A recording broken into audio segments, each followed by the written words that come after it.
Hello, my fellow car modelers. How are you doing today? Welcome to the first episode of Season 2 of Luka's Builds. Now, I'm sure you guys all saw the recent build I did of the 44 during this challenge that we had, and I guess I'm going to show it to you again, but we're going to get a little bit more into the story of it and the reason why it's around. Well, first, you're not seeing double vision here.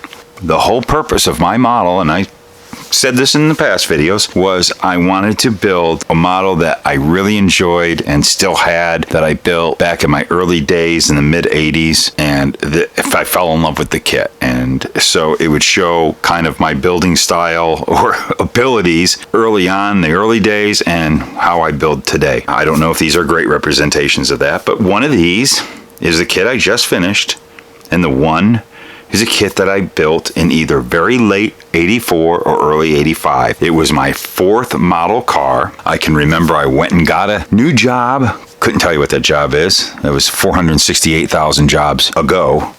But I was really happy. I was proud getting this job, and I wanted to celebrate by going and buying myself a model car. I went over to my favorite at the time model shop. It was called Hobby Bench, and it was on 19th Avenue and Northern in Phoenix, Arizona, and it's still there today, owned by different people now, but that hobby shop is still there today. And picked up the 40 Ford kit that I love so much that I keep on showing pictures of the box art right there. Tell me which one it is. Which one do you think is the old one and which is the new one?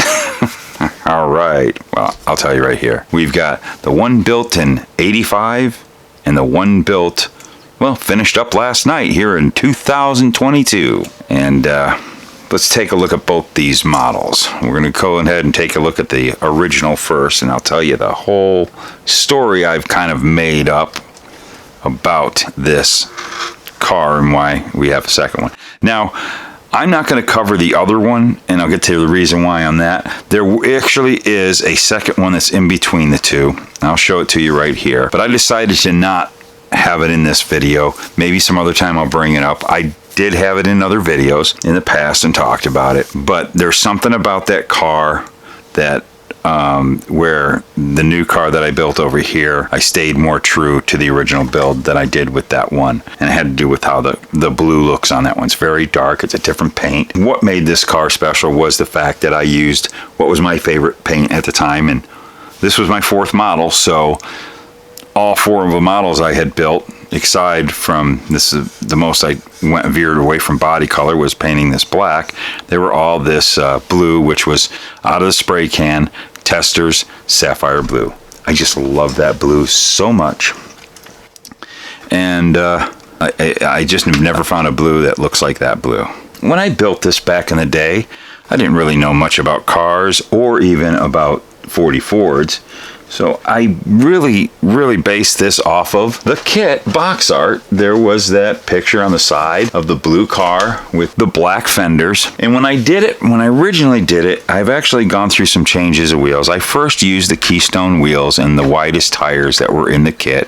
Then later on, I had a set of these BF Goodrich RE tires and wheels that I added to it.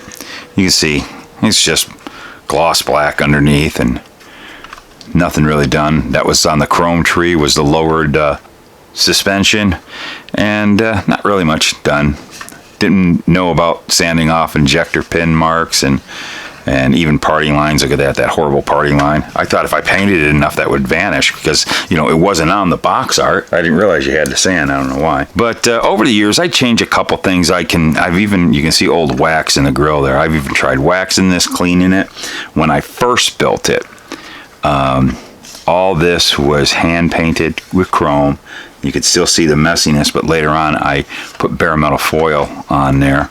I do see one thing I did not do in my new one. I wanted it to have a more modern front windshield. Maybe later on they put it in, but this had the splitter right there for the two pieces of glass. I've lost the gas cap, but I just love that blue. But one thing I am noticing, if you take a look at the two, my new one, the blue is a little bit brighter, pops a little more. Well, back in the day, I just painted directly on that pale blue color that this kit was.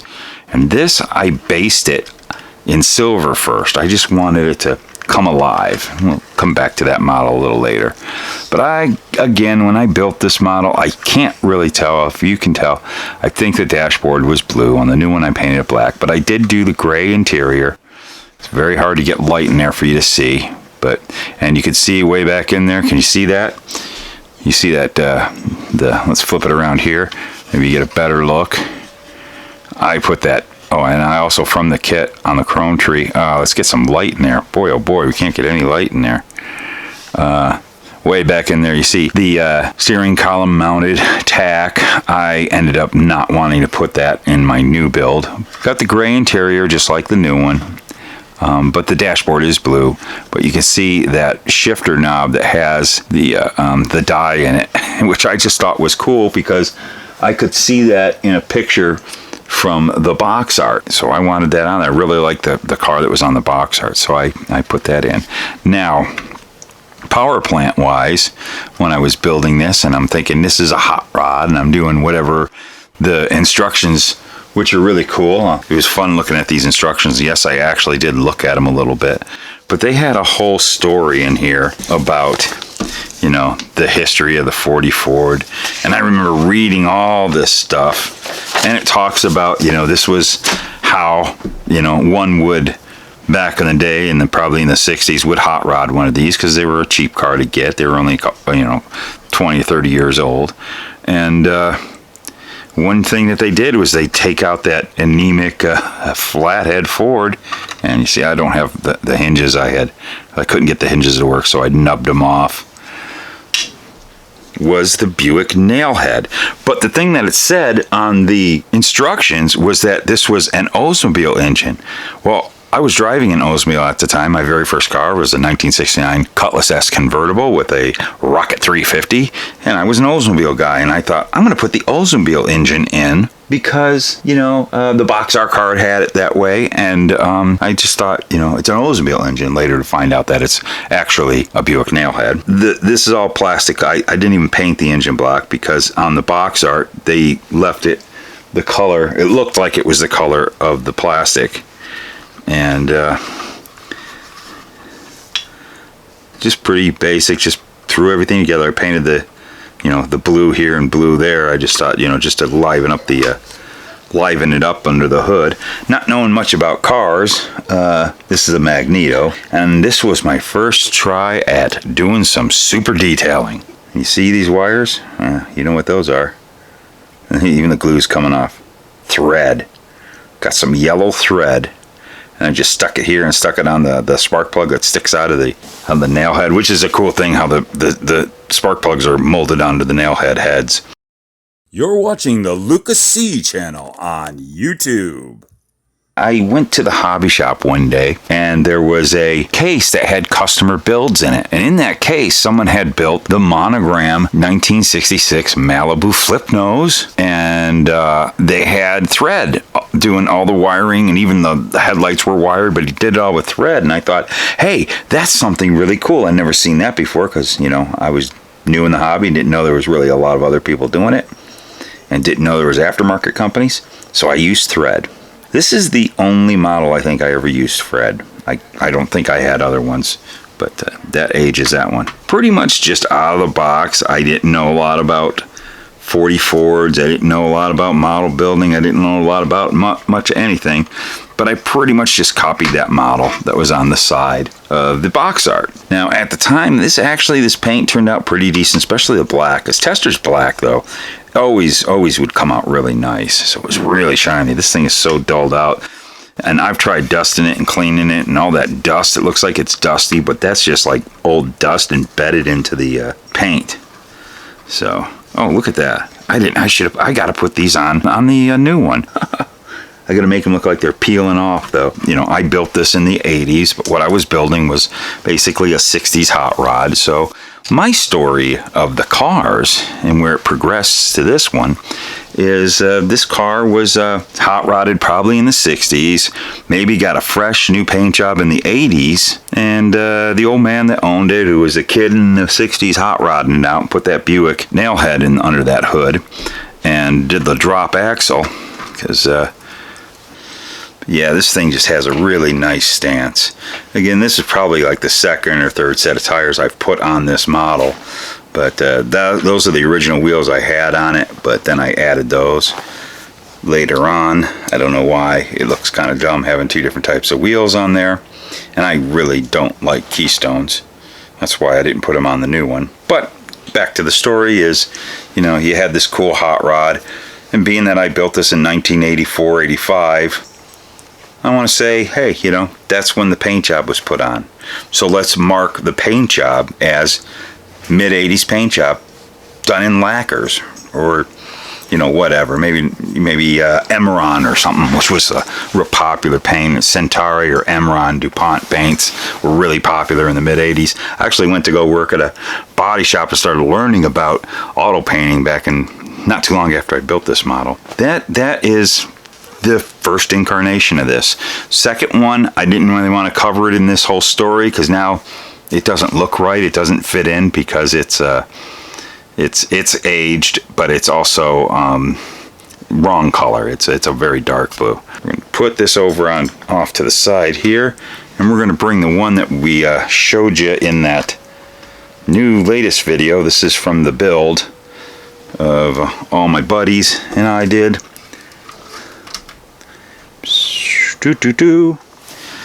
There we go. And here it is, some 36 years later. Here's that same car.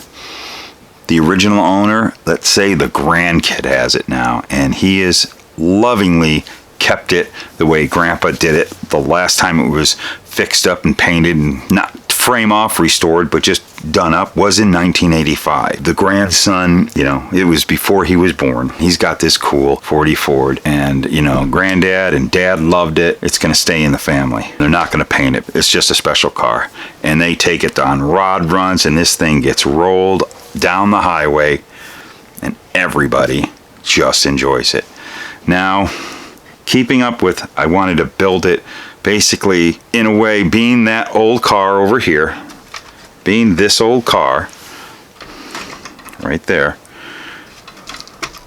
but kind of taking on things I would do even back then. You know, it might not be consistent to the original car, but I just wanted to, with my knowledge and my abilities of building a model, are a tiny little bit better, maybe just more wise because I'm older. So we wanted to put some age into this, and that's where I came up with the idea of going through, and I've covered that before, going through the paint on the black, and really on this side really harsh. I got it right on there for some reason. Interior done almost the same. The only thing that I didn't stay consistent, I wanted a black dash. I figured the dash would be black, and you can see in there we've got that shifter, that knob, that's the die. We've got the chips and the scuffs on it, you know. Really dirtied it up good. But under here, we've got the whole underside all weathered up, been on the road, gets driven, having a good time with it. And we're going to get a little more in depth. I didn't get much into the engine like I would have liked to on the other video.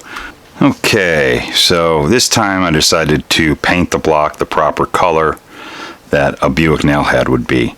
And did that firewall. I did painted up all the wiring on the firewall. I really like the detail on the firewall, which by looking at pictures was really accurate actually. And when you paint it right, it looks like it doesn't look like it's molded in anymore. It gives you that illusion of that stuff really being there. And I did a lot of using MIG streaking colors, and they have this fuel stain color and engine grime colors, and I just kind of dirtied it up a bit. And we went over a lot of this rust, and everything was all, you know, in the battery back here, I weathered it up a bit, just slightly dirty. Like, he gets in there and cleans it, but, you know, it gets ran, so it's on the engine bay, it gets dirty. It has this wear, like I did chipping effects here that I learned on Andy's Hobby Headquarters YouTube channel. He's got great weathering and chipping effect and stuff like that, tutorials on his channel. Really cool stuff. So that's how I wanted to get that look right there.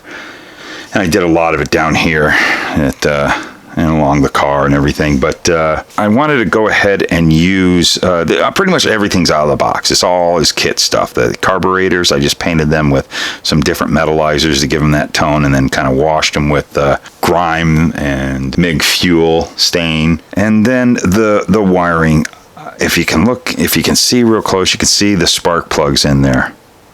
Look at those spark plugs. This kit has the coolest thing with this nail head, that the spark plugs, and they look like spark plugs sticking out of the head. You gotta use it. You gotta take advantage of it. So I had gotten from Charlie at ProTech to do a review on a lot of his product. He sells, of course, his spark plug wire, which is outstanding, and that's what I use is ProTech spark plug wires. But he also sells these boots here.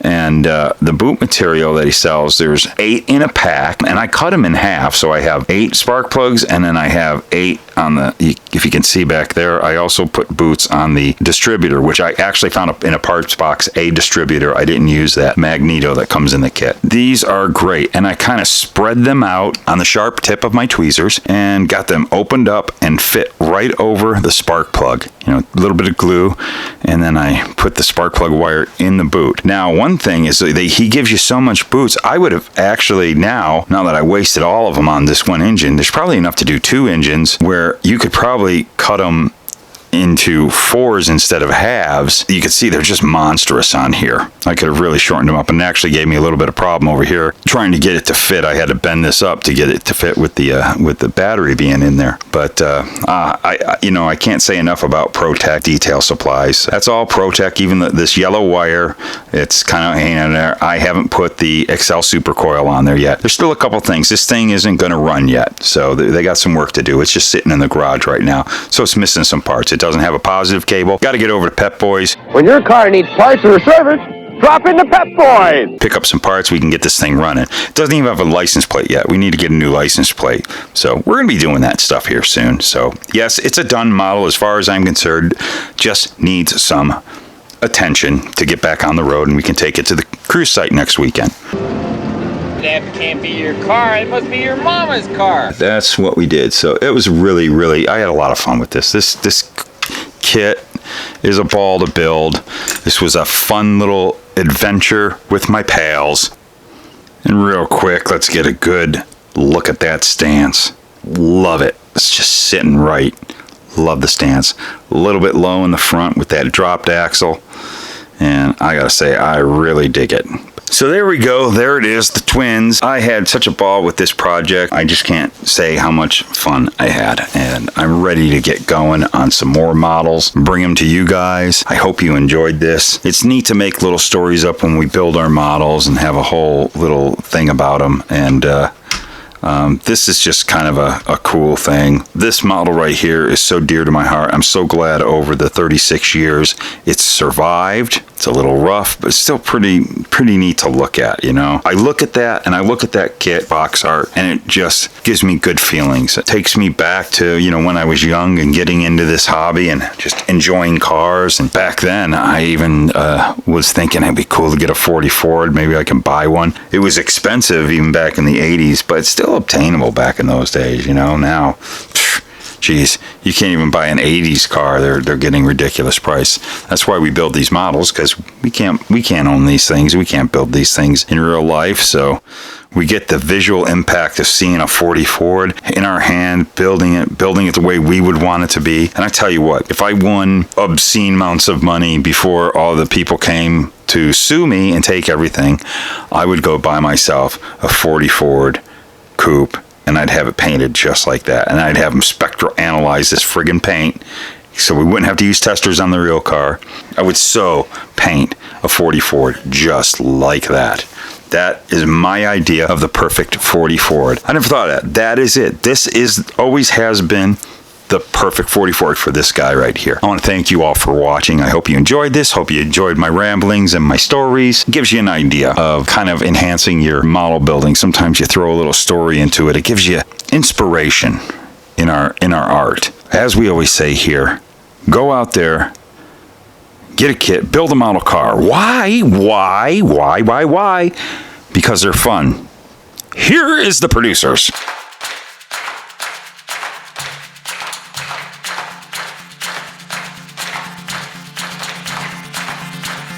we still recording?